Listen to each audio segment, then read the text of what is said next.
turned out to be a lot more value than I had expected. I'm only halfway through, and there's so much value, and it's things I've heard before, but it's the way it's presented where it's like I'm going to incorporate this into my business.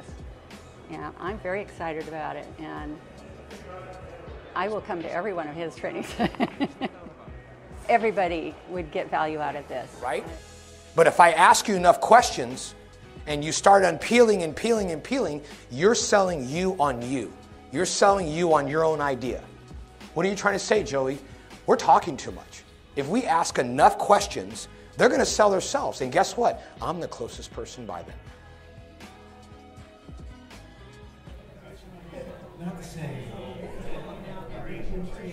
Good morning, everyone. How are you?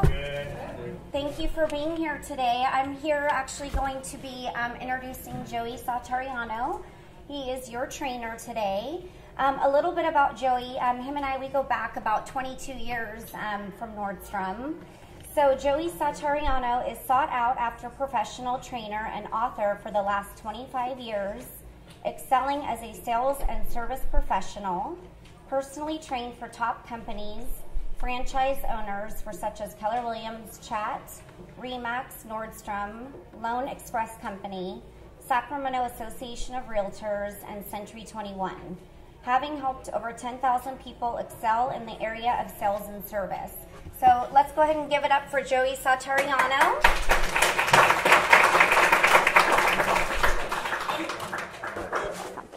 How's everybody doing today? Awesome. I have so much energy. I've only had 9 cups of coffee, so I'll do the best I can to keep it under control. So thank you so much for coming. And one of the things that I've shared in all of my trainings is we have to be willing as sales professionals to abandon our entire presentation in a moment in order to connect with who's in front of us. You guys agree? So how about I just lead from that place, and how about I just kind of randomly over the next 5 minutes, our schedule's really tight today, by the way, so everybody should have a schedule, so if we could please try to lead by that schedule, because it is being videoed. So in the next 5 minutes, let's just talk a little bit about, I want to get in your mind, and I want to hear what it is that you guys were hoping to get when you signed up, and I'm going to do the best I can to weave that within my content. Is that fine?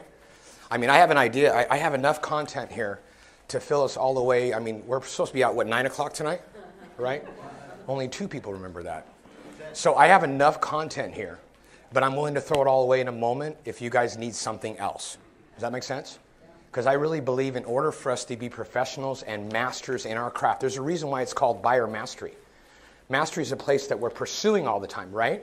But we have to be so well-rounded in our profession that we'd be willing to throw our entire presentation away because the person in front of us has something else they need to talk about. Make sense?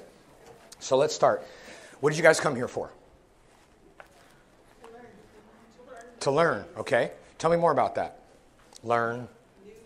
New things, okay. Okay, perfect. I love it, I love it. It's never the thing, it's always a thing under the thing. So as I keep prying, I want to really get into, the more specific we are today, the more we can get to the places that we want to go. So what specifically do you guys want to learn today? What's inside of the buyer's? Just real quick. What's that? What's inside of the buyer's mind? What's inside of the buyer's mind? Okay. Mind reading. That's okay. Mind reading. Should I put mind reading? Mind reading. I set myself up, so. Can somebody get that door for me, please? Mind reading. Ooh. Okay, I'll try to get close. Okay, what else? Keeping the buyer. Keeping the buyer. Tell me more about that. What do you mean by keeping the buyer? Sometimes you have buyers and you take them out and all of a sudden they disappear. Okay. Or you stop at an open house without even writing an offer on the copy. Okay, so keeping the buyer. I like it. Creating that strong bond.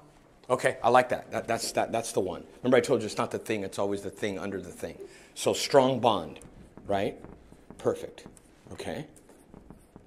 So when you signed up and decided to spend the next 12 hours in this training, what did you want to get out of it? I should probably have you write, Marlena. Your writing's a lot better than mine.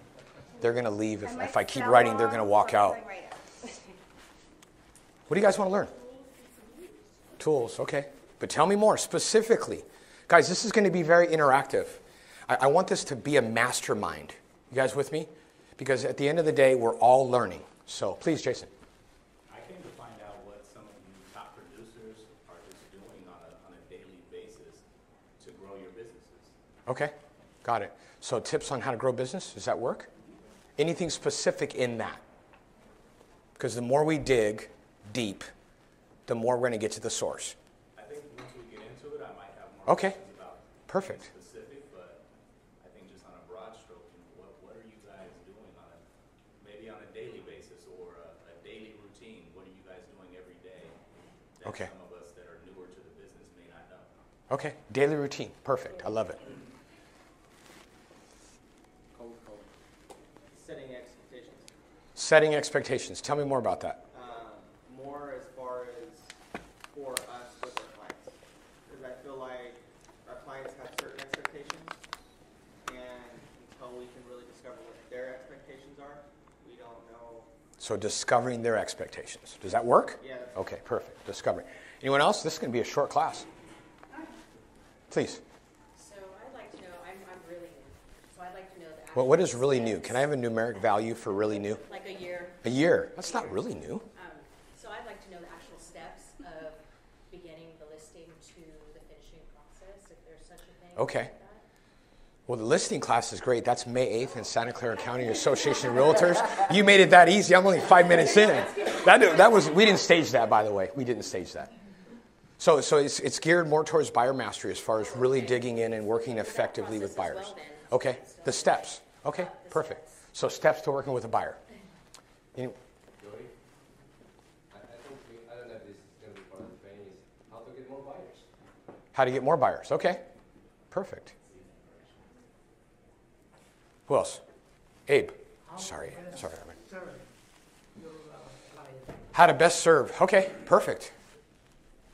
You guys already flipped through the manual. Come up with something new. Okay. Perfect. Chris. So I like going to presentations to hear something different and new that I haven't heard from everyone else. Okay. So don't be a lemming. Don't. Be a lemming. You got to help me out with that. It's No. furry animals that they all are in a herd and they run off the cliff. Oh, I'm so far from. I'm Italian and Portuguese. I've been in counseling for years for that.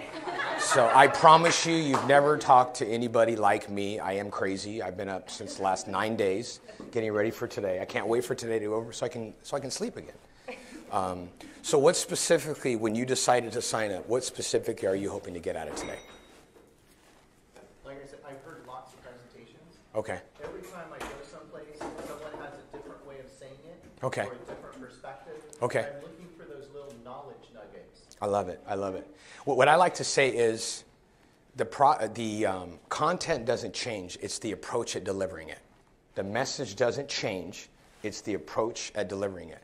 And if we can just use that as a moment, is like, how are we communicating with our clients compared to our competition? Are we saying the same thing? Because if we do, what are we doing? We're commoditizing ourselves, right? We're not building value. Because the last 4 open houses they went to, they heard the same thing. Are you pre-qualified? Do you have an agent? It's like a question. It's like they think that, like on the back of our license, it has these same questions that we all say, right? So I promise you, I will address things in a different, unique style, because I think that's huge. You can't build value if you're saying the same thing that everybody else is saying the same way. Please. It's to show a comparison is no different than walking into a store and someone asking you, can I help you? Can I help you? Can I help you? And you're saying, just looking. Yeah, Just exactly. looking. That's the buyers. They're just looking. Yeah, I have an agent. You didn't think I Yeah. was an agent. So can we use differentiating yourself for that? Different, because you're asking me, you're hoping that I can differentiate myself from the rest that you've been in, and I think that all of us can do that in our presentation. And just put differentiating. Is that fair? Anyone else? So the mind reading, are you able to do it? The mind reading is kind of funny. I just had to put it up there. I know, but NLP, is that something? There is a lot of NLP in the manual. Yeah. So, but I don't want to tell you ahead of time because then I can't use it on you for the rest of the day. So I'll let you figure that out as we go. Please. How to keep your buyers stay committed? Can you put NLP right there? NLP? You said something. I'm sorry. Yeah, experience. Maybe tell me I'm crazy. You're crazy. I never used a buyer's agent, buyer broker agreement. Never. Okay. That was a topic I was gonna have one of the panelists ask the question, but I'm like, I can't have them ask that question because I've never used it. The reason why I haven't, there's a lot of people that use it, but the reason why I haven't used it is I haven't found someone that's been able to present it to me in a fashion where I would sign it if I didn't know them. Right. Does that make sense? If I could find someone that could sell me on the idea, I would use it. That's why I would use it because it's like a listing, right? You take a listing for a home. You don't market a home unless you get a listing contract. So that's going to be a hard one for me because I don't, at this point right now, I don't really use them. So, I don't either. So anyone else? Yeah, I got one. Please. I'm a little weak in the open house Okay. process in regards to trying to identify which of the many visitors to focus on, which ones these to detect. Okay. Say that's the one I should go for, and if these two walk out, well, it's okay. I should have Kim stand up and tell you that. She knows all about that. Yeah. She's done more open houses than probably everyone combined. So what would we call that? What should we call that, Kim? He's saying on all the people that walk in the open house, he's saying, how do you pinpoint the ones we're supposed to talk to, right? Zoning in on identifying the interested ones. Zoning in, how about zoning in on motivated buyers? Sorting? I like that. Sorting. Okay. So let's go identifying motivated buyers at open houses and / sorting. Anyone else? We can get this done by noon. For me, I would, instead of sorting, I think of it as filtering. So you filter out who is the most potential. Tell me more about that. Because for me, for instance, this past weekend, we've had 2 open houses at 2 separate houses. And we tag team. It was crazy. We had buyers coming in and then I'm helping one, she's helping one. But we kind of we take that time to speak with each and every single one of them. Okay. Not just, here, sign in. Got it. We actually have Got it. So you don't use the sign-in sheets? I do. Okay. Each individual person has a little piece of sheet that actually ask this personal question. Do you currently own a home? Are you currently Got it. renting? So it's more consultative, right? Exactly. So Okay. you make it more personable. More And once personable. you take that time speaking with them, you kind of get a sense, okay, are they serious or Got it. serious shoppers, Okay. serious buyers, or they're just, we're just looking around. And then by the time you know it, you have tons of real serious leads. Yeah. And ones that you kind of Perfect. slowly follow up on. Okay, I like that. To me, it's more like filtering out, so you're not wasting your time. Filtering out, okay. You get a sense of who is actually serious or not by actually taking the time, 5 minutes to speak with them. No, I like it. Here, just sign in. So we should put motivated buyer / sorting / filtering. Because I think they all kind of fit in there. But I like your Establishing value. establishing value. You read the manual. Did you read the manual? Because that's what this whole thing's about. Perfect. Establishing value. Okay, one last one. Auctions. Talk about auctions at all today. We won't be covering auctions. But you know what? We do cover auctions in our sellers class. Good thing you brought that up. No, I'm just kidding. Because we believe we use a lot of the similar techniques when it comes to selling homes, so we can create frenzies.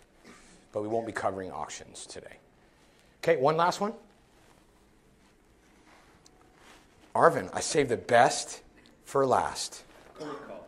Cold call, okay. How do you take that cold call and turn it into a warm lead? Okay. So you want to call it like sign? Because see, the thing is, I think that the approach is the same wherever it is. Yeah, it's how do you Conversion, okay. Your speech. I mean, how do you call and be different than the other guy that called him? Okay, I like it. So we're going to talk about, we'll say conversion, because we already have differentiating. Yeah. Conversion. Okay, I like it. I was going to send you guys a challenging thought, but I'm afraid it's going to send you out of the room right away. I'm going to wait at least a few more hours before we do that. Anyone else? We good? Does that sound good? Yeah. Okay. I was thinking more tips for self-improvement, because when you improve yourself, you improve your way of capturing the Self-improvement. Wow. It's not in that manual, but it's in my manual. You were looking over my manual. Okay, so we're going to call it self-improvement. You improve yourself. I like it. I like it. I like it. This is great. It's like you guys have been like looking over the material for me the whole time. So, well, great. Thank you so much for doing that. Because if I'm going to say that we have to be willing to abandon our presentation in a moment, I just want to let you know that I'm willing to do the same thing. And I've done this with thousands of agents and hundreds of trainings all over the U.S. the same way, because I know my craft really, really well, which we're going to get into that. And we really need to make the decision to know our craft that well. When you know your craft at that level, people become getting attracted to you. You start saying things that none of the other agents are saying. They want to work with you. You're sitting across from the agent, right? The buyer's sitting across from the agent, and they're like, in their mind, this is the conversation you're creating in their mind. This is the first mind reading piece. Here's the conversation you're creating. Oh my gosh, I have the wrong agent. Do you want every buyer that you talk to say, oh my gosh, I have the wrong agent? Only 2 of you? No. How many people want that? I want that. 3 people. How many people want every time they're in front of a buyer for them to say in their mind, oh my gosh, I have the wrong agent? About 4 people. Have some more coffee, please. So anyways, so that's important for us to... I think people are confused. They're thinking, you bombard people, do you have an agent? Everybody has an agent. Everybody's okay. shopping, but they're always shopping for a new and better agent. So, they just don't know it. I'm going to clarify exactly that. Thank you, April. What I'm saying is every time you're either on the phone or in front of a client, and at the end of that conversation, you want them to come to the conclusion that they're working currently with the wrong agent. We're not creating new business, guys. We're not. We're not creating new business. We are out there in the field, and we're taking agents or taking clients from other agents because of our craft, not stealing. They're making the choice to end their previous relationships. Make sense? Okay. So anyways, we got a list of that. Let me share with you some things. I have to really set some ground rules. I just want you to know that today I'm going to share some ideas with you that you might not agree with. And if you don't, it's okay. There's going to be times today that we might have an argument, an unspoken argument, because you might not agree with one of the points. That's okay, because I'm not asking you to agree with everything that I'm saying. Does that make sense? I don't think I have real estate all figured out. I don't think that I've arrived. I don't think that my ways of doing business is the only way of doing it. So I want to share with that as well with you. And I want you to think about these ideas that we share as a group today. I want you to think about it kind of like a buffet. Does that make sense? So as you're going down the buffet line, if you find something that you really like, take some and put it on your plate. Otherwise, just push it aside and leave it for someone else. Is that fair? Yeah. If that's fair, say that's fair. That's fair. Great, great. So now that we got that point across, just kidding. It's my Italian coming out of me. Let's just jump right in. My goal for our time together is to teach you an approach at communicating with buyers. First paragraph, communicating with buyers, extremely effective through scripts I've learned and created.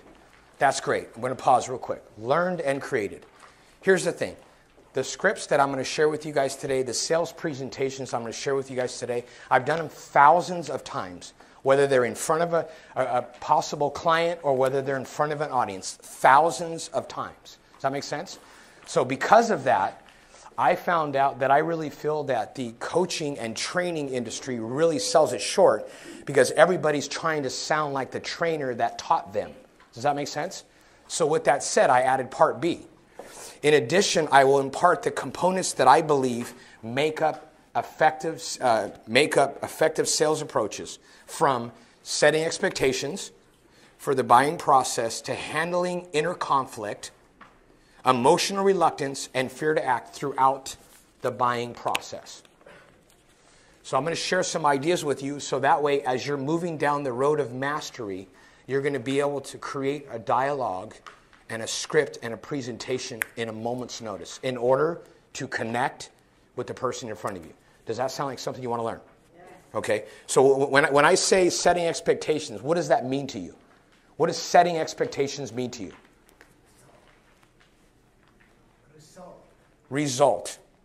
Setting expectations for the... Okay, positive result. What is setting expectations? Thank you, Abe. Letting them know what to expect. Letting them know what to expect. Okay. Set the agenda. Okay, perfect. Lay out, time frame for each thing approximately. Setting the time frame. Okay, I like it. Anyone else? Can you add to that? The last thing you're going to expect. The last thing you're going to expect. Destination, what it looks like. Perfect. Making your job easier. Making your job easier. Let me ask you a question. Should the expectation be, should we tell them what to expect? Or should we find out what they expect? Or should we have a combination of both? Right? Because I think everyone has a different definition of good service. Make sense? Okay, let's jump right in. Let's keep moving here. So how about handling inner conflict? What does that mean, handling inner conflict? I can't hear you, Abe. Resolve. Okay. Handling inner conflict. Tell me more. Let's add to that. What does inner conflict mean to you? Handling inner conflict. What does it mean? Doubts and fears. I love that. Please. I was going to say that. Inner conflict to me, it means like doubting myself. Doubting yourself. So I, try to stay positive, think positive. Okay. Positive outcome, and don't doubt yourself. I like it. Please. Something like any objections to my wants, needs, and desires. Okay. Objections to your wants, needs, and desires. Please. Indecision. Indecision. I like it. Has there ever been a time where you've actually called a salesperson or called the company because you wanted to buy something, and then after that they called you 10 times, and every time you look at your phone, you're like, why are they bothering me? And we were the one that did the initial contact. The reason why they're bothering you is because you expressed a desire to want to buy their product, but you're in inner conflict. And it's because the sales professional or the consultant, because I know I hear in my head right now, some of you are saying, I'm not a salesperson. We'll get to that later. But the inner conflict is, how are we solving the inner conflict, the most common inner conflict that our buyers have right now? The media works against us, right? The media is working against us, right? They're usually late to the party. They usually give the information about the market too late. So how well are we at handling inner conflict? Because if we can guide them down to inner conflict, is that a value builder? You ever met a client and you're like, how long have you looked for a home? And they're like, 9 years, right? That was kind of, I'm waking you guys up. And usually, when you ask a buyer that, they'll say, a lot of times, more often than not, they'll say 2 months, 3 months, 4 months. My next question is, how many houses have you bought? And they start laughing. Got one laugh in the back. Thank you, John, for that laugh. I appreciate that. Right? Because the thing is all the other agents that they've worked with haven't been able to help them with their inner conflict. Haven't been able to get them down the road of self-discovery to buy a home. Whereas my team and I, and I'm going to pick on Kim. But you guys don't know who Kim is because she doesn't have a name tag on. But Kim will tell you, even in crazy markets, we were able to put a buyer in a home within 5 to 7 days. We get them as a client, and they're in the home within 5 to 7 days. How do you do that? Stay tuned. But if you're able to handle the inner conflict, then you're going to be able to build businesses. You're going to be able to pick up more buyers because you're going to be saying things that the rest of your competition isn't saying. Does that make sense? Okay. Next part. Emotional reluctance. What does that mean? Emotional reluctance. The whole training is based off this top paragraph. So I want to hear what your perspective on this is, so then I can hear your perspective and connect with you, and then I can give you my perspective, and we can bring both of them together. Is that fair? Okay. So when you hear emotional reluctance, what does that mean? Fear. Emotional reluctance, fear. I like that. What else? They're scared the market's going to crash. They're scared the market's going to crash. Okay. Perfect. Emotional reluctance. I love it. Tell me more. Misinformation. Misinformation. Okay. Awesome. I call that Uncle Jed. We'll talk about Uncle Jed later. All of us have at least one Uncle Jed in our life. I'll tell you about Uncle Jed later. If I keep saying that, I'm keeping you in the room. If I tell you all now, you'll leave after lunch. Not enough information. Not enough information. Okay. What else do you hear when I hear emotional reluctance? Fear of commitment. Fear of commitment. Huge. I like it. What else?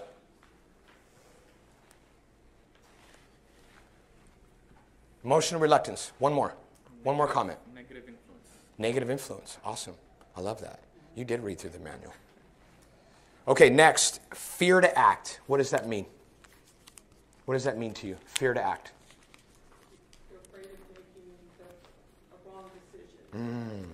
Got it. I'm afraid of making a wrong decision. Anyone else? One more time.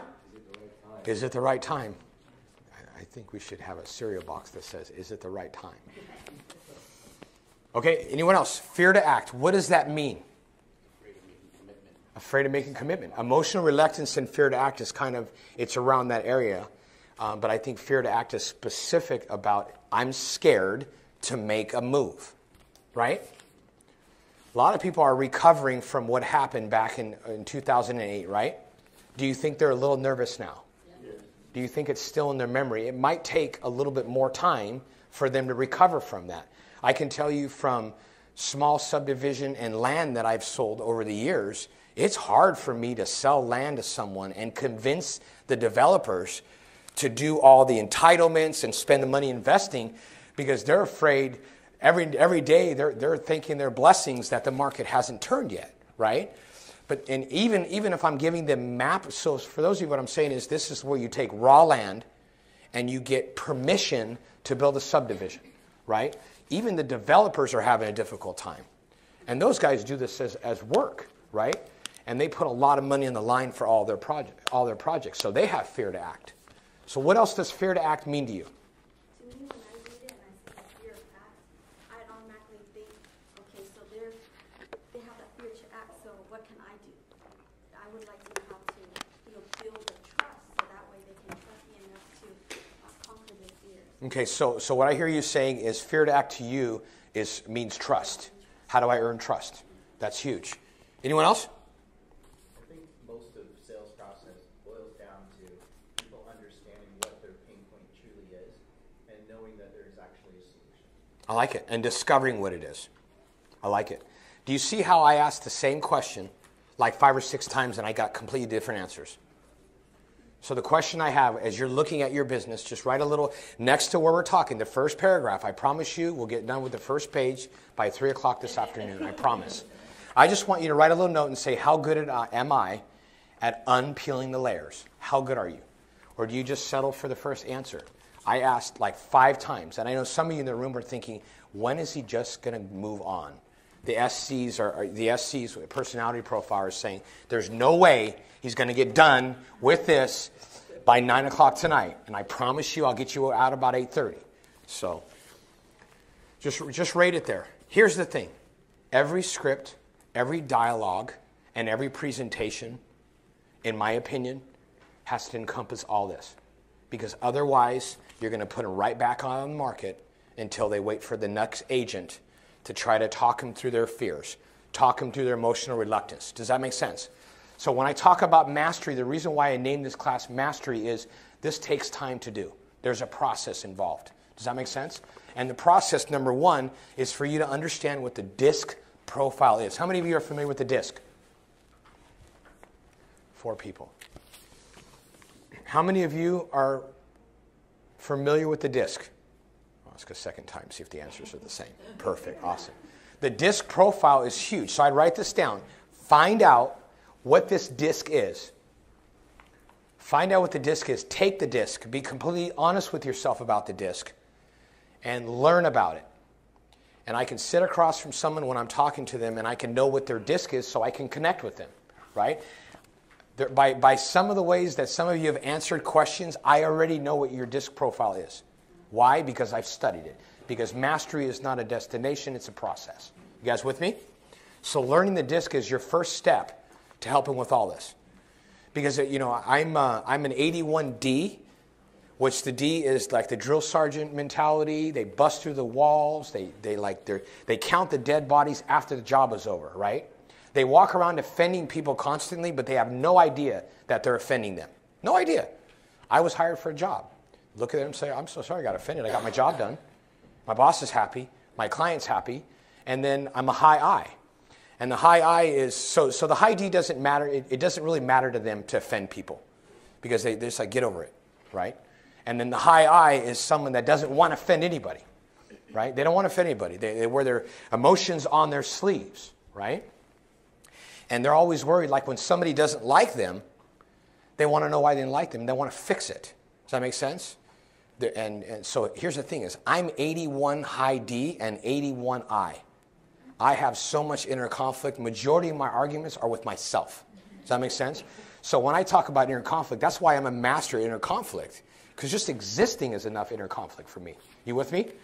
And then when you get into the SC, those are more of the personalities that are more apt to being in administrative positions. They're more apt to be, they want really step-by-step systems. You know, the high S, the step-by-step systems. If you give them a sheet with boxes and they can check it, every time they check it, they're like, yes, I'm succeeding. They're just excited. The high D will lose the paper that the boxes even are on. You never give a high D paperwork because they're going to lose it. Don't take it personally, but they're going to lose it. And then the C is a person who really is very compliant. They follow rules, right? And there's no gray to a high C. It's either right or wrong. It's either black or white. You know, I remember reading one of the books by one of the real estate books, and he said, top producers live in the gray. And I was like, whew, because I live in the gray, right? So it's important for you to know a lot about the DISC. Question or comments on the DISC, or any insights you want to share with the group in regards to the DISC. What is the DISC? The DISC, D-I-S-C. It's a personality assessment. That's your first step to mastery. We're going to talk about steps to mastery. We're going to talk about the things that the top producers are doing. The average agent sells how many homes a year? 4. So that means 1 home every 3 months. Did I get that right? Yeah, one home every 3 months. I can't pay my expenses with 1 home every 3 months. I can't pay my staffing and my expenses with that. So the DISC is a huge part of it. Here's the thing. We spend thousands of dollars, right, in this business, right? The fancy business card, the fancy website, the magnets on the car, the billboards, and then when we get to the client, we're winging it, right? We're winging it. So our acquisition cost for a client is huge, because if you're spending like $10,000 on marketing, right, and you only sell 5 homes, it's costing you a lot of money for each client. Would you agree? Does that make sense? So how well are we doing? We're really good at spending money, right? It's easy to spend money. But how well are we at working on our craft? It's a process, okay? So one of the quotes I've lived by for years is by Albert Einstein. It says that the significant challenges that we face today cannot be solved at the same level of thinking that created them. Let me say that again. The significant challenges we face today cannot be solved at the same level of thinking that created them. Does that make sense? Yeah. Jim Rohn says it. He says, work harder on you than you do on your work. Work harder on you than you do at your work. So let's step into the part where I might lose you here, but I promise you this next piece is going to be the most important piece in this entire training. This is going to set the pace to allow everything else to work. Okay? So number 1 is we have to be willing to do the road work. In the road work is the process. In the road work is what we're doing day in and day out to have, write this down, feelings of progression. Feelings of progression. We have to create feelings of progression. That means that we feel that every day we're doing something in order to grow. Every day we're doing something that allows us to swing the bat better when we're on the phone. We're doing something every day that allows us to have more of a solid presentation skill. That's, it's like people come to classes, you know what I mean, and they're kind of working on the residues of whatever the teacher's giving them, but then they leave and they don't apply anything. So what are we doing on a daily basis? Number 1, we have to be willing to reprogram our mind in asking questions. Well, Joey, I've heard that before. Yeah, but how good are you at asking questions? How well have you developed your mind to ask questions? Are you asking so many questions that you're actually uncomfortable asking questions, right? Because if you continue to ask questions, that could be the one piece that's keeping you from closing more buyers. Asking more questions could be that one piece that could keep you from that. One question. Question after question. So you might be one question away from that conversation we said earlier. When you're sitting across from a client, right, and you're an open house holding one of your listings open, and when they're done talking to you, Alonzo, you know what they say? In their mind as they're walking out, they say, I'm working with the wrong agent. I got to call that guy back. And then they're really concerned about how they're going to let their other agent down because, Alonzo, you gave that client a perspective that the other one didn't get. Does that make sense? How well are you at asking questions? I'll give you a quick sign. We're going to go back to mind reading. If you're sitting across from a client and you ask them enough questions, if they just tilt their head and say, I've never thought about that before, they're yours. They're yours. Say that again. If you're sitting across from a buyer and they tilt their head and say, I've never thought about that before, they're yours. That's your first step to converting. That's your first step to converting. Because they're wondering, oh my gosh, my hairstylist's brother's uncle who sells one home every 3 years is not cutting it. Does that make sense? I'm telling you, when it comes to pricing, I know this is not a class about sellers, but when it comes to getting commission, you earn that based on how you dialogue. You earn that on how well you are presenting yourself. You earn that on how well you're able to build trust and convert. And I love it. I'll call a seller and we'll call a seller and ask him to show the home, and I'll just ask him questions about the home and just to see what it is, and I'll ask him questions. So tell me more about that. I'll ask him over and over again, and at the end of that call, I'm not soliciting anyone. I'm just very good at talking. Make sense? Why? Because every time I'm talking to someone, whether they're a buyer, whether they're a seller, or somebody that I'm doing business with, I am always on stage. Does that make sense? I'm always on stage. So when we get to understand that mastery is about knowing that you're always on stage and how many reps you can have in one particular day. You guys with me? How many reps are you having? How much practice do you have? Does that make sense what I'm saying? When you go to the bank and you hand them a $20,000 commission check, and the clerk behind the counter is making $15 an hour, don't you think that's a great opportunity to see whether or not they're masters in their world, or whether or not they're rock stars in their world? Am I the only one that thinks that way? How many else people think that way, right? So how well are you asking questions, right? So the example I like to use is the restaurant example. When I go to a restaurant and I go to order something, waitress comes up and says, hi, sir, what would you like today? The first thing that comes to my mouth is, hi, how are you? Doing great. Look at their name tag. Okay, Marcia, nice to meet you. Marcia, there's a lot of things on this menu. What are your top 2 favorite things? Well, I really like the baked chicken and I like the prime rib. I can't eat both dishes. I'm not that hungry. Out of the 2, which one do you recommend? The prime rib is really good. Okay, perfect, awesome. What kind of side would you like? Well, what do you recommend? Well, what do you eat? Come on, tell me what you eat. Well, you know what? I love the sauteed mushrooms and onions. I think you should get that on top of the steak. Oh, perfect, awesome. Well, what would you like to drink? Well, Marcia, what do you think would be good with my meal? The Cabernet. We have a really good Cabernet. What's great about the Cabernet, they want me to sell the more expensive Cabernet, but the house Cabernet, in my opinion, is way better than the most one. Let's do the Cabernet. You guys with me? So that's me developing my muscles. Now, when you go back and you start doing this stuff, if you decide this is one of the ideas that you want to take home with you, or whether it's one of the ideas you want to push aside, your spouses are going to think you're crazy. What cult are you part of? What is it? You know what I mean? They're going to, and they're going to, because it's a different style of communicating, right? The thing is, he who asks questions is in control, right? The more you ask questions for a client, which is huge, is you're gathering information. What else are you doing by asking questions? What else are you doing by asking questions? Connecting emotionally. What else are you doing by asking questions? Getting to know them. What else are you doing by asking questions? Allowing them to speak more. Allowing them to speak more. What else are you doing by asking questions? One more time. Controlling the conversation. What else do you do by asking questions? Showing that you actually care. What else do you do by asking questions? Am I digging? Because every time somebody answers a question, they want to answer something different than what they heard, right? So we're digging together as a group, right? What else do you get by asking questions? One more time? Getting them fully engaged. What else? Somebody said something over here. More information. What else? Getting better at asking questions. Getting better at asking questions. What else do you get by asking questions? We're never going to get out of this first page. I wish he would just keep moving on. That's somebody saying that in the room. You don't have to raise your hand, but I'm just going to keep going, and then I'll figure you out.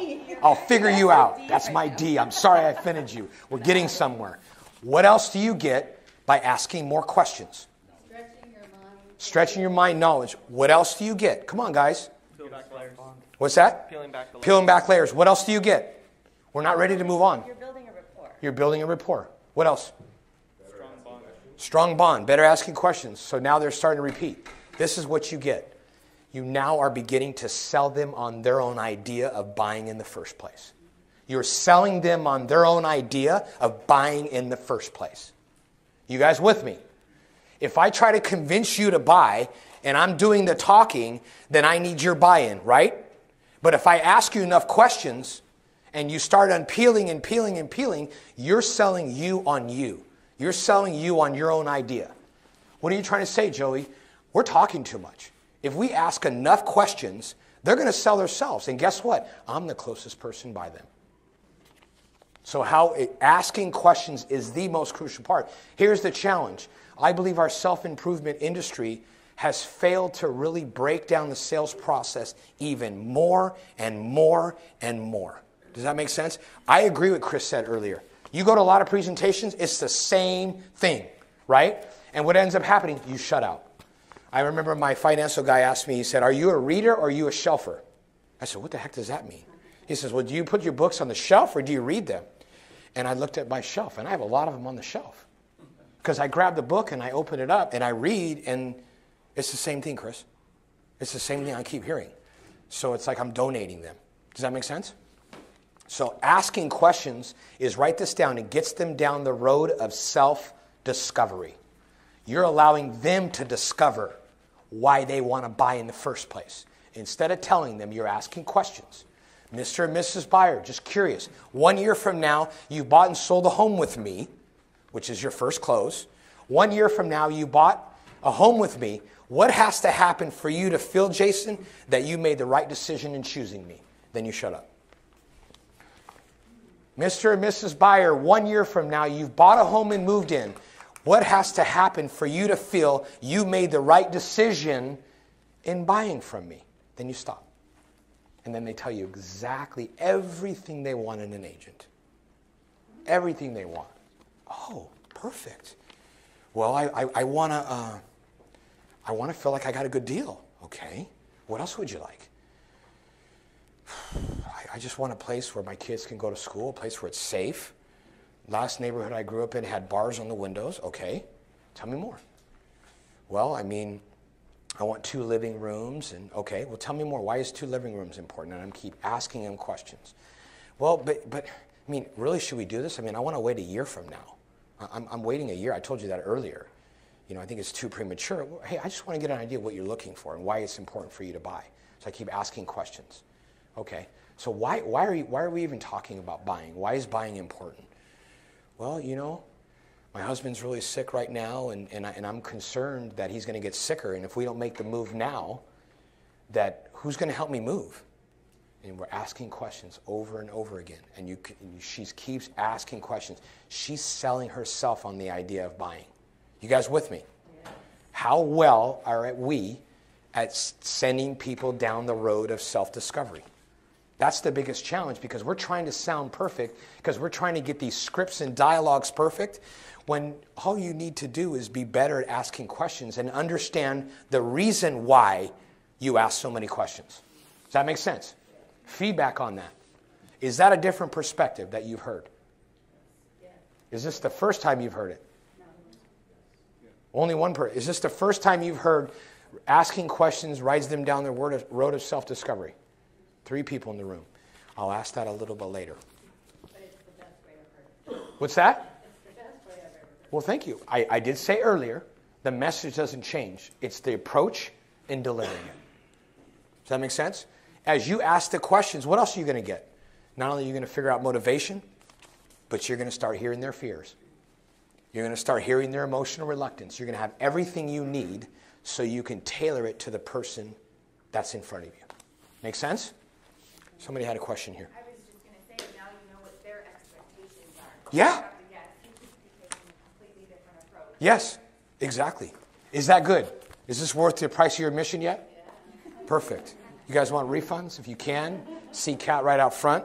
But asking questions to choose. Number 2 is we have to be willing. Number 2 on road work. So for the SCs, we just covered line 1, which is reprogram your mind, asking questions / restaurant examples so you remember my restaurant example. Okay? Number 2 on road work is continually build and refine scripts, presentations that meet your client's needs, the market needs, and the season changes in the market. The SCs are saying that line is not big enough. I'm sorry. Only one of you got the joke. Line 2 on road work is continually build and refine scripts to meet your client's needs, market needs, and season changes. Are we in a season right now in the market? What season are we in right now?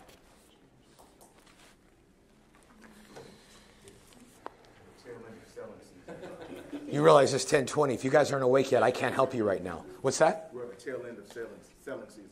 Tail end of selling season. So how well are you at adopting your presentations to incorporate the season that we're in right now? Are you bringing it up or are you making them bring it up? Are you afraid to bring it up or are you bringing it up? This is where nobody's answer. Can we have some honest people in the room and say, I didn't know that was important? Can I get one honest person? I didn't know that was important. Thank you, Leah. I really appreciate that. If you're not bringing it up, talk about the elephant in the room. And the elephant in the room is what's the buzz going on about what's going on in the market? Incorporate that into your presentation. Is that a differentiator? Yes or no? If the average agent sells, Aaron said 4 homes a year, do you think they're doing that? Right? Why not just address it ahead of time? Does that make sense? What we're doing right now is we're trying to find out the fears, the objections, and the inner dialogues that are going on in the minds of the clients in order to build a stronger bond. Does that make sense? That's what we're doing right now. So if you can find the dialogues and presentations for the season, is that going to allow you to get more buyers, yes or no? Yes. Every sign call. And if you have a team, how many people have a team in this room? 2. How many people have a team in this room? Agents that work for you? 4. How many people have a group of people that help you sell houses? Great, look at that. More and more hands. This is great. Your team needs to have an ability to know this stuff too. Everybody's got to be talking the same language. You with me? That's an easy differentiator. What I'm doing right now is I'm asking all of you to just take time to do the road work so you can sharpen your axe, where every single rep is more productive. Does that make sense? Jim Rohn says when you first get into a business, you got to make hundreds and hundreds of contacts. You get hundreds of no, and then you get a yes. We're trying to figure out how we can go from hundreds of no's to less and less and less. I remember as I started getting better at teaching, as I began to teach and train, my skill level went from like a 3 to like a 15. And it literally blew my mind. And then I was looking at why was it important? Why was I getting so good? Because I was teaching something. Does that make sense? Just me forcing myself to articulate the couple things that I was doing good at the time, right? Because I was with Nordstrom's. I was with them for 15 years. They raised me as a boy in the business world, right? And I remember they wanted me to train on registers. So I got it was an 8-hour training. I got all the register training done in 2 hours, and then I told them what they wanted. I told them what they thought they need, right? And then I started developing. I remember the store manager walked in, he goes, I didn't know that we had this class. I said, you wanted me to train registers. We're already done with that. We're moving on. This is things. So I started training people on how to talk to difficult people, and I started training and training. What happens is when you're forced to articulate the things that you're good at, you start to get better. You start to get better because now you're helping these people discover different techniques, and you're sharing your talents with them. Are you guys with me? So building and refining scripts. Next to that, write a little number. How good are you at that? Write it down. How good are you at that? Mr. and Mrs. Buyer, thank you so much. Congratulations on deciding to buy. I just, this question keeps popping up, so I just thought we could cover it now. A lot of people are asking, is it the right time to buy? So the first thing I want to talk about with you is what's important about you buying right now. And then I start digging. I just want to take that off. I got to take that off the shelf. Because if I don't take it off the shelf, somebody said earlier, lose a buyer. I think it was April. You're going to lose a buyer because you didn't address, is it the right time to buy? Does that make sense? So what's going on in the market, you just want to bring it out. Let's just talk about it. Rather than, because they may already know about it. If they do, are you building trust? Right? If they don't, and then they find out after you explained it to them, and they're talking to their hairdresser, and the hairdresser's giving them, hairdressers bought one home in the last 30 years, and they're giving this advice on how to buy the perfect home. And the hairdresser says the same things that you said that she was going to say before she went to get her hair done. Are you building trust? Important. Number 3, learn the causes of effects in script work. Learn the causes and effects. Some of you don't like scripts. Learn the causes and effects in mini presentations. Learn the causes and effects in those same words that you're using in your phone calls. Learning the cause and effects. Is the cause to create a little bit of fear to make the right decision? Or is the cause to create trust? Well, why would I want to create fear? Why would I want to create fear? Well, let's think about that. If you're sitting in front of a buyer and they absolutely love the home, you showed them, for those of you, the average agent, I think, shows like 10 or 15 homes to a buyer before they sell one. Usually we can do it. How many, Jason, does it take for us? About 4 or 5. About 4 to 5 homes. We can cut it in half. And sometimes it's even less than that. One of my favorite scripts when I'm in my buyer's consultation is, Marlena, do not be surprised if you find the perfect home the first time we go out. Why would I want to say that? In their mind. It's already there. He told me it could happen. Honey, it's so... Well, we've only looked at 3 homes. But he told me that it could have happened. And honey, it happened. You want me to be happy, right? So you're creating a very positive expectation of that. I'm just creating expectations. Yes. And I'm a high D. High D does like jump off trail. So if I start talking about things that have nothing to do with real estate, just kind of remind me. But let me get back to the point. The point is, if I'm sitting across from you, April, and you really like the home and you're excited, and it was the only home that you really like, and I'll ask you a question like, how bad do you want the home? Role play with me. How bad do you want the home? I really want this home. You really want this home? I really want it. Okay. So in the next couple days when I call you, what answer do you want me to give you? I got the home. That's it. No other answer. Yeah. So based on these numbers, April, and everything else, we found out there are 9 offers on the property. And based on these numbers, Yeah. what do you think we're going to have to do for you to get it, April? I'm willing to pay more. Okay. But you know, what's numeric value for more? What does more mean to you? I don't know. What do you think? Well, I mean, it's priced right now. It's priced right now at $329, and the comps say that it could actually go up to $360. And you said the house is probably the best house you've seen, right? So, what do you think you should offer in order to make sure that you get a yes? Do you think it'll appraise at 360? Well, it's right here in the numbers, right? Do I qualify for 360? Of course you do, because I would have never showed you the home if you didn't. No, and I will, and I'll pause back with that. I'll pause. It is a legitimate question. The bottom line is, if you're qualified at 360, I'm not showing you. Well, let's pause the role play for a minute. If you're qualified for 360, I'm not showing you 360 properties. I'm capping out at about 340 to 345. Because I've done my numbers, and you already know the numbers, April. We're talking about this because you already went through the buyer's consultation. I'm not showing you 360 homes. I don't want to pay for the house, but I do really want this house. Well, based on, hey, if you get a no and you're okay with it, I'm fine. But you're telling me you want a yes, right? I really want this house. So how bad do you want? So what should we do? What it's worth. I'm willing to pay what it's worth. If you tell me it's worth 360. Well, you got 3 homes here around 325. You got one around 340, and you have 2 of them at 360. And based on the numbers and what we've seen, it looks the same. So what you're telling me is they underpriced this house? Absolutely. Well, you saw how many people were in that home at the open house. So maybe we should go like 361. Okay. Are you comfortable with that? Yeah, absolutely. Perfect. Okay, now did I tell her what to offer? No. Write this down. Every time your buyer misses out on a home, it's your fault unless you set the proper expectations If you don't decide to follow the guidance, then we're not playing tug of war. Was that a tug of war to you? Or were we both sitting next to each other, looking at the numbers together? What were we doing? Did you feel that way? Did you feel like I was in it with you? Did you feel like I was really trying to figure it out? Yes. To make the right decision. Yes, exactly. Hold on one second. I don't have a schedule here. Hold on. Does somebody have a schedule? I forget I'm talking, and it's, what time is it, 3 o'clock already? 10:45? So ask me, Joey. Hold on one quick second. I'm having a high D moment. How much higher have you been able to do that? $100,000.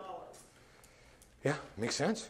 But here, during the short sale, because agents were notoriously listing homes low. Ridiculously, Yes. grossly. Yes, low. exactly. All I had to do is show the comms. Yes. And I let them make the decision. Absolutely. On the price. Absolutely. And I did it twice on 2 different homes. So how are we? Thank you, April, for that. Give her a hand for helping out, please. So let me ask you a question. Are you guiding them down the road of self-discovery? Is that what I just did with you? Were you fearful that you were paying too much? Yes. No. Yeah, you were fearful a minute, but when we went back to the numbers, were you fearful? No. Because I let you make the decision. Right. Here's the thing, April, if showed me facts. Exactly. At the end of the day, if you lose out on that home, whose fault is it? Is it yours or is it mine? Well, it's your fault. No, hold on. I gave you the facts. If you lose out on the home, whose fault is it? Yours or mine? Well, in that situation, it would be my fault. It's always your fault. The way I work with a buyer, it's always the buyer. Are you guys with me? Yes. I hear agents saying they've written so many offers for their clients and they didn't get any of them. It's the agent's fault. Oh, it is. That's pretty. This is an easy. I mean. Because they are not.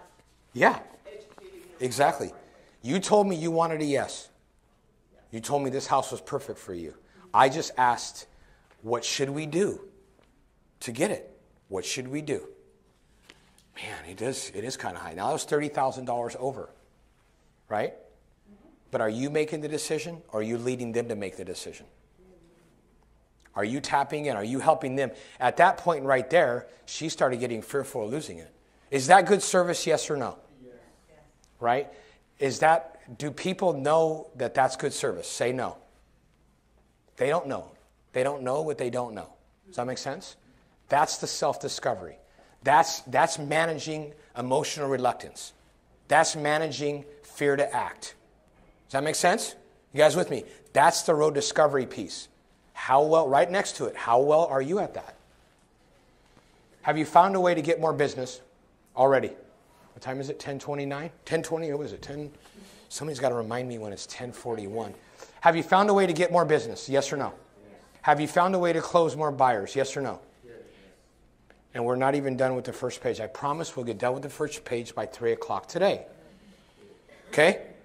Next, and that's cause and effects. The cause there was I just wanted you to really have a clear idea of what it was going to take to get it.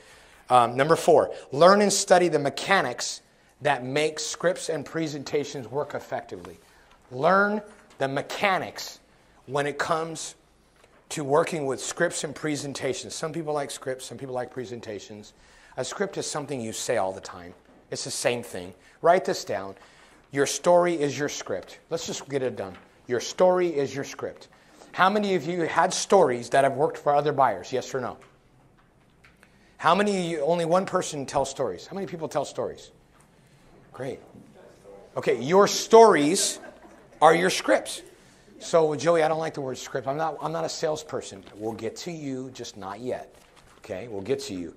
If you feel like you're not a salesperson, then tell stories. Or you can borrow someone else's story. Yes, you can borrow stories. And don't make up one. Yeah, exactly. Don't make up one. Yeah, exactly. I love stories. Stories are huge. The thing is, we got to be able to dig deep. You guys with me? You got to be able to dig deep. That's where you're going to get the motivation, and that's where you're going to be able to serve at the highest possible level. We're going to dig into that more and more, okay? So study the mechanics. Next one is, yes? I'm sorry, I don't mean to interrupt, but I seriously don't know where you're at.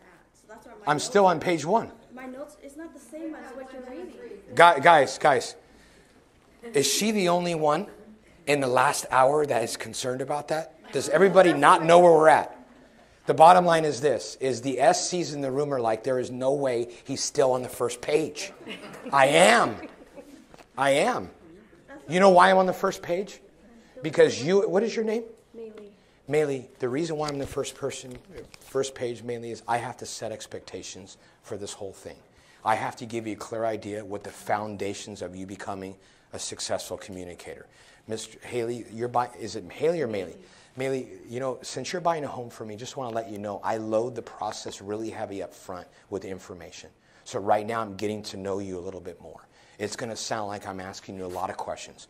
The reason why I'm doing that is what I have found in the past is when I do this, my clients become raving fans. Do you want to be a raving fan? Perfect. So please bear with me. I'm Italian and Portuguese, and I love to talk. Does that make sense? Yes. I'm literally a quarter down from the first page. I'm a quarter down. I'm literally on line. Which line am I on? 4. Learn the mechanics that make scripts and presentations. Fill in the blank. Fill in the blank. Road work. We're working through all these. You guys were using the lines. It says, do the road work. The road work is, and I'm giving you the lines. Did I miss? I'm willing to take accountability. If I did something wrong, I'll give you guys another manual. I printed enough for like 500 people. When you said number 4, I started looking for a number 4. Yeah, that's what I was saying. Got it. So I'm going to take accountability. Do me a favor. Do me a favor. And if you can just number it down, number 4. See, I'll take accountability. I'm okay with that. Have I given you guys value yet? Okay, perfect. Can somebody go tell Kat to write numbers on there? Yes. Every time Jason and I are on the phone, because he's on my team, we're talking, I'll say, Jason, can you email Kat and tell her to make that change so we never deal with this again? Because I'm a high D, I'm so impatient, and I get so frustrated when we have to talk about the same thing again, So next one is, so learn the mechanics that make script. I think you guys are getting it. You guys getting it? Okay. Number 5. Number 5. So right where it says road work, number 1, 2, 3, 4, and we're in 5. 5 is learn how to communicate effectively by listening and reading to books on sales and communication. What does that mean, Joey? I'm tired of reading. I don't like to read. I'll read it again. Number 5, learn how to communicate effectively by listening and reading books on sales and communication. Right now, I'm reading books and watching trainings on acting because I want to understand the mechanics of what acting looks like. Because now we're doing more and more in front of groups of people. There's things that I'm studying because I want to understand how to be able to deliver an effective message to more than 40 people in a room. Because what's great about this is my comfort zone right here. Because I can hear and I can say, okay, and then one person will say, I don't know where it is, and then I figure out there's no numbers on your manual. This is my comfort zone. But what happens when you have an audience that's 10 times this size? I probably won't figure that out. Does that make sense? So I want to learn how to be able to build trust with them even when it's a bigger group. Does that make sense? Please. No, I don't do it. This is actually how I am. For those of you that know me in the room, can somebody say, is this me, yes or no? Yes. Is this me one-on-one, yes or no? Yes. Am I any different when we're having coffee at Pete's? No. You're lucky if you get one word in. I tell my son all the time, you know what? They pay Daddy to talk. If they knew, I would have did it for free. Please. Do you mind if you go just real quick? Real quick. Give me numeric value for real quick. Okay, quick. Reprogram your mind to ask questions. Restaurant example. I'm doing this because I feel like I failed you guys, even though I don't think I did. You guys probably should have asked a question like a half hour ago. Number 2, right alone 2 next to the next line. Continue, build, and refine scripts to meet clients' needs, market, and season changes. Number 3, learn the causes, effects, and script work. Okay. So remind me, please. Okay. Number 4, learn and study the mechanics to make scripts work effectively. Number 5, you're going too fast. I understand. Learn how to communicate effectively by listening and reading books on sales and communication. The average person reads how many books a year? 1. Do I have another answer? Is that the answer? How about none? Right? He's right. The average person that reads is 1 a year. What if you decided to read 1 a month? What if you decided to read 2 a month, right? Do you think reading would create feelings of progression? Do you think reading would help you feel like you're growing? If Jim Rohn says that you work harder on yourself than you do at work, how is that working in your business life? Incorporate Audible. Yeah, Audible is one of them. Get these CDs that you can listen to in the car. Yes. I'm so glad you brought that up.